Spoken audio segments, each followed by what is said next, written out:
رب جلیل کے نام ابتدائے رب جلیل کے نام سے جو ہماری شہرت سے بھی قریب ہے.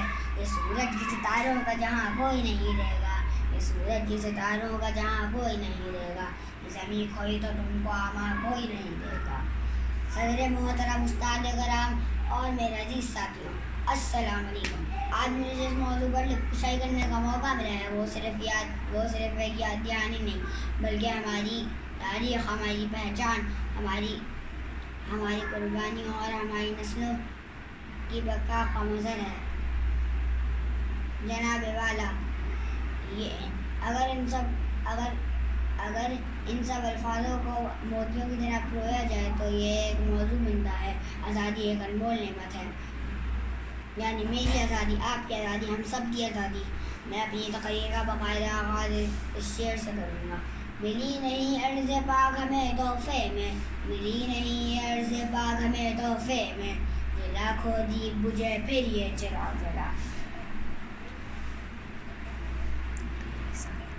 آزادی جناب صدر, آزادی صبح وطن میں چمکتے ستاروں کی روشنی کا نام ہے. آزادی اپنے رنگ, اپنے ڈھنگ سے جینے کا نام ہے. آزادی اپنی ریت اور اپنے رواج سے جینے کا نام ہے. عزیز دوست, سامعین محترم, آزادی ایک انمول نعمت ہے.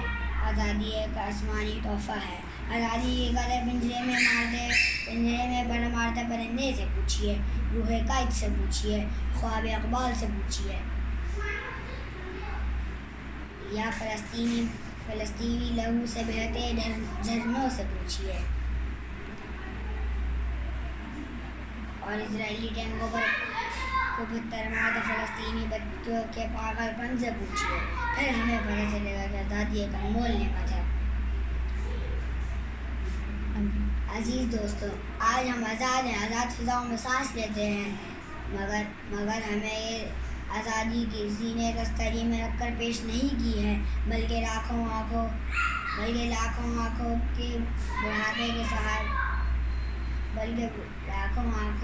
کے تارے بڑھاپے کے سہارے قربان ہوئے, تب کہیں جا کر ہمیں یہ وطن آزاد وجود میں ملا. اور عزیز 14 اگست 1947 کو یہ وطن وجود میں آیا.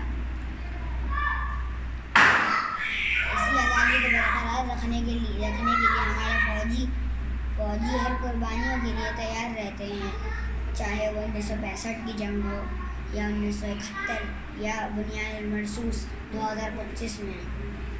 پھر کیونکہ ان کو پتہ ہے کہ آزادی ایک انمول نعمت ہے.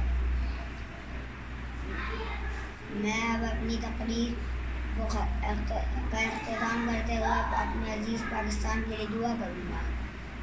خدا کرے میری عرض پاک پر اترے فصل گل, اسے اندیشہ زوال نہ ہو, آمین. پاکستان زندہ باد.